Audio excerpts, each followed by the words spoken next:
puissiez la voir. L'Europe à la tâche, elle est chef d'unité direction générale des marchés intérieurs de l'industrie, de l'entrepreneuriat et des PME. Bonjour Julia, on peut vous voir à l'écran. Bonjour, est-ce que vous nous entendez? Bonjour, je vous entends et j'espère que vous m'entendez.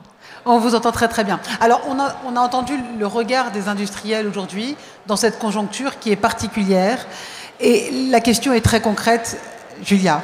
Qu'est-ce qu'aujourd'hui l'Union européenne peut faire pour nos industriels dans cette conjoncture? Merci. Tout d'abord, merci de m'avoir invité, même si je ne m'attendais pas à 5 mètres sur 3. Mais donc voilà. Donc je vous demande votre clémence pour cette énormité et pour les quelques anglicismes qui vont venir se glisser inéluctablement puisque nous travaillons surtout en anglais.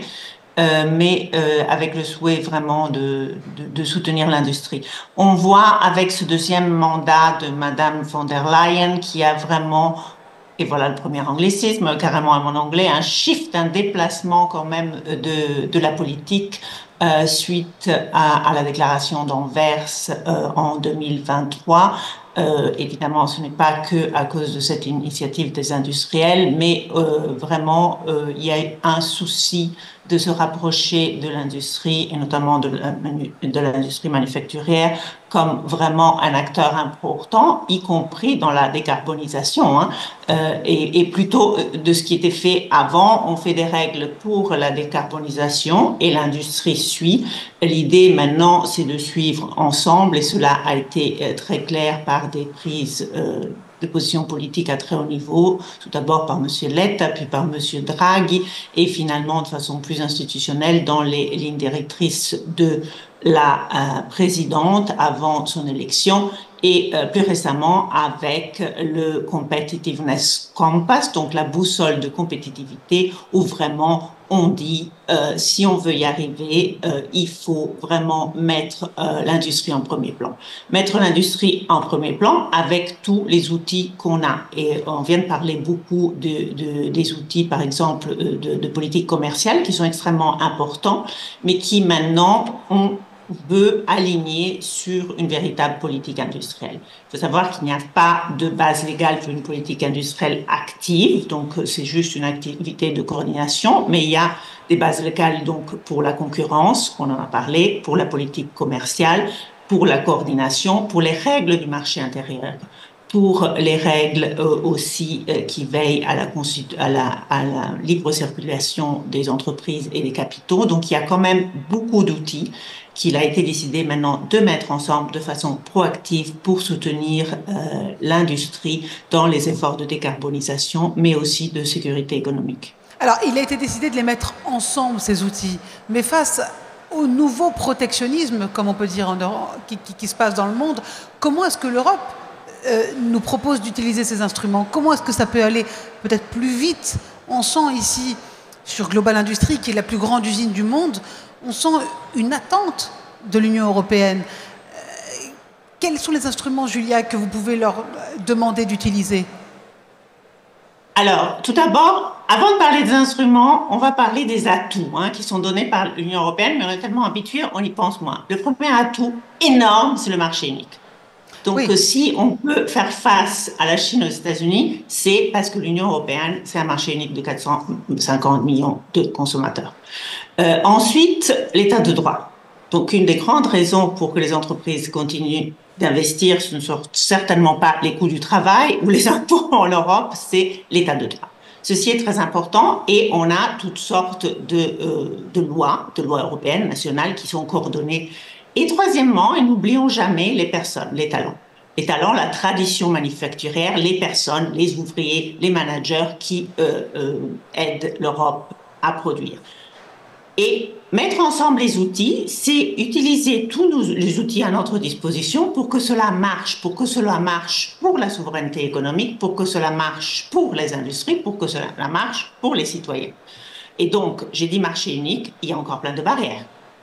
Et les barrières, il faut s'y attaquer, et il faut s'y attaquer en pensant politique industrielle. Quand je dis état de droit, eh ben, il y a beaucoup de simplifications à faire, puisque c'est difficile, et nous avons écouté l'industrie, et peut-être vous en avez parlé avant ma connexion vers 14 heures, c'est parfois difficile. On demande toutes sortes de reporting, parfois de façon contradictoire. Les entreprises, au lieu de produire de façon décarbonisée, doivent rapporter ce qu'elles sont en train de faire, et c'est pour cela qu'on a maintenant en chantier pas mal de simplifications, toujours en pensant politique industrielle. Et ensuite, talent, tradition manufacturière. Maintenant, on a aussi une transition démographique en plus de tout le reste. Il faut vraiment s'assurer qu'on puisse faire, vous, moi, tout le monde, nos ambitions. Et autour de nous, il y a tout un monde qui évolue à la vitesse grand V, qui évolue de façon chaotique, pas toujours liée à l'état de droit international. Et on a parlé tout à l'heure de l'OMC. Donc l'OMC, ce n'est pas ni pour ni contre, c'est déjà si elle pouvait marcher. Et on sait bien que depuis M. Trump 1, il y a de grands blocages. Et donc cette idée, et ça a été dit en français, mais le level playing field, que tout le monde travaille, commerce et produise dans les mêmes conditions, ce n'est pas le cas. Et là aussi, utiliser la politique industrielle, la politique commerciale, pardon, en pensant politique industrielle. Oui, mais alors, je prends un autre exemple. L'Union européenne, par exemple, pendant la crise Covid, elle a pris des mesures absolument exceptionnelles et très rapidement. Elle a été d'une agilité et d'une flexibilité unique. Ne peut-elle pas agir de la même manière maintenant, notamment avec nos industries européennes dont on a besoin pour faire face à cette tempête internationale? Est-ce que c'est ça? Est-ce qu'elle peut le faire? Est-ce qu'elle doit le faire? Est-ce que vous êtes en train d'y travailler?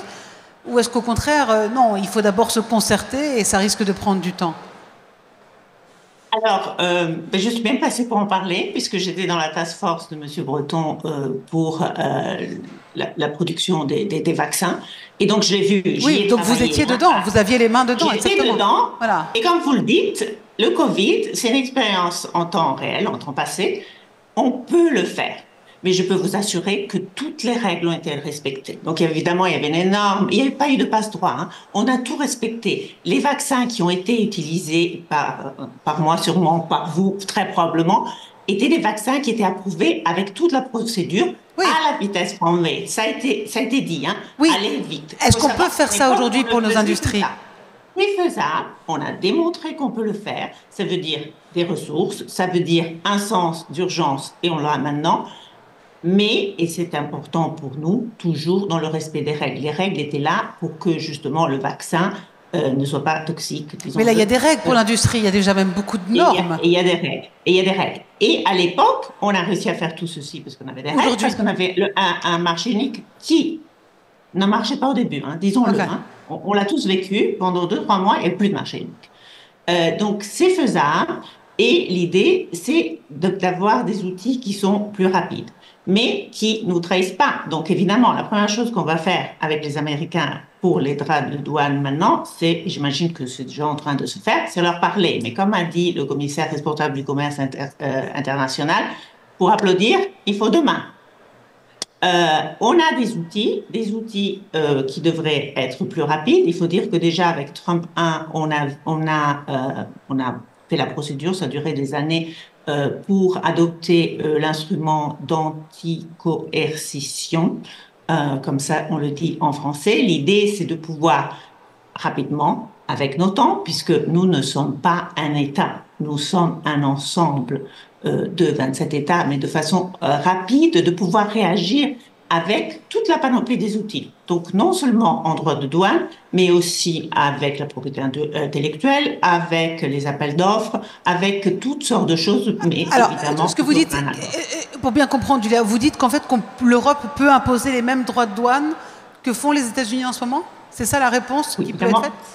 Oui. Oui, on peut imposer toutes sortes de choses. On peut leur bloquer leur participation. Et la deuxième chose que vous avec dites, tous les outils. Mais il peut y avoir une préférence européenne aussi pour les contrats? Imposer une préférence européenne? On répond au protectionnisme par le protectionnisme? Alors, une chose qui a été citée tout à l'heure, c'est qu'on va réviser nos règles d'appel d'offres.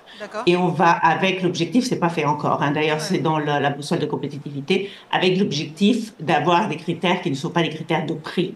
Et avec les critères jouer justement sur des choses qui sont la soutenabilité, qui sont la localité, qui sont toutes sortes de choses qui pourraient remettre nos entreprises sur le même niveau. On a déjà l'instrument que quand un État membre pense que dans un appel d'offres, l'offre d'un pays tiers est trop basse, on peut lancer une enquête, c'est un tout nouvel instrument, mais qui a un effet de dissuasion, pardon, excusez-moi, de dissuasion, puisque récemment, une entreprise d'un pays tiers s'est retirée. Donc ce que vous dites, c'est que tout ça, c'est sur la table, mais il suffit d'appuyer sur le bouton, c'est ça?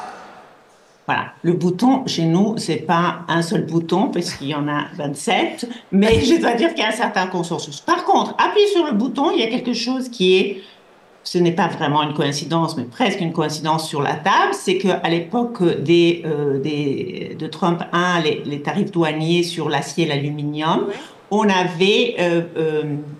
on avait mis sur la table des représailles.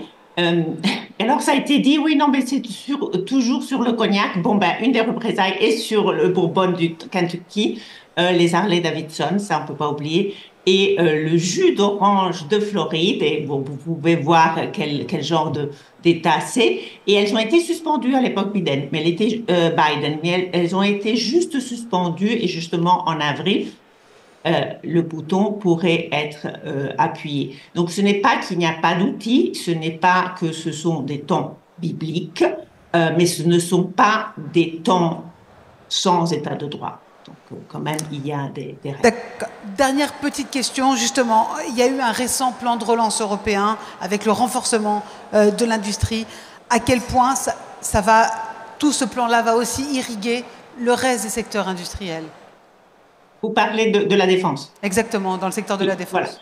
Voilà. Oui, alors, il y a eu cette proposition qui a été lancée par Madame von der Leyen la semaine dernière et qui a reçu vraiment un appui unanime, y compris du 27e État qui n'a pas soutenu nos initiatives pour l'Ukraine.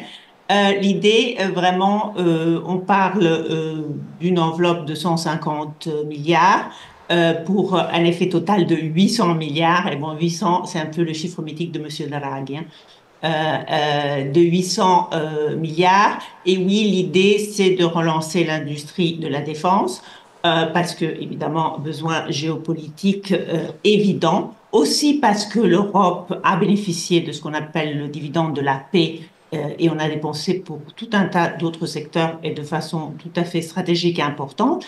Et maintenant, l'idée, c'est, s'il faut se réarmer, faisons-le par nous-mêmes, pour des raisons évidemment de sécurité économique, mais aussi, puisque on le sait, qu'investir dans l'industrie de la défense a des effets. Pas les mêmes de l'époque de Trump 1. Voilà. Même pas Trump 1, avant, bien avant la défense innovée et la société civile en bénéficiaient. Maintenant, on a un système d'innovation qui est exactement dans l'autre sens, dans le sens que le secteur civil innove, par exemple intelligence artificielle, ouais. Et le secteur de la défense reprend. Mais c'est clair que la défense, c'est tout. Hein. On a tous ces débats sur l'usage dual. La défense, c'est tout. Et c'est un investissement qui fait du sens en termes géopolitiques, mais tout à fait en termes industriels. Et aussi, puisqu'on va travailler dans l'urgence et on aura cet effet que vous souhaitiez tout à l'heure, de faire vite, puisqu'on sait qu'on peut le faire. Donc on sait qu'on peut faire vite. On a les moyens, on a les instruments. Il n'y a plus qu'à, comme on dit. C'est ça? Il n'y a plus qu'à le partenariat. Le partenariat entre États membres, évidemment, mais aussi entre industrie et pouvoir public. Alors, dans un secteur que je connais bien, qui est celui de la santé, on parle souvent de l'exception espagnole. Pourquoi il y a autant de recherche clinique en Espagne? Puisqu'ils ont une énorme tradition dans ce secteur. Hein, je ne parle pas en général, mais dans ce secteur de coopération entre pouvoir public et industrie. Et il faut encourager ce partenariat public-privé. Julia, merci beaucoup pour cette connexion depuis Bruxelles. On espère vous avoir parmi nous l'année prochaine. Merci encore et on va continuer avec tout ça. Julia De Vreynat, donc, depuis la Commission. Merci beaucoup. Merci. On peut l'applaudir.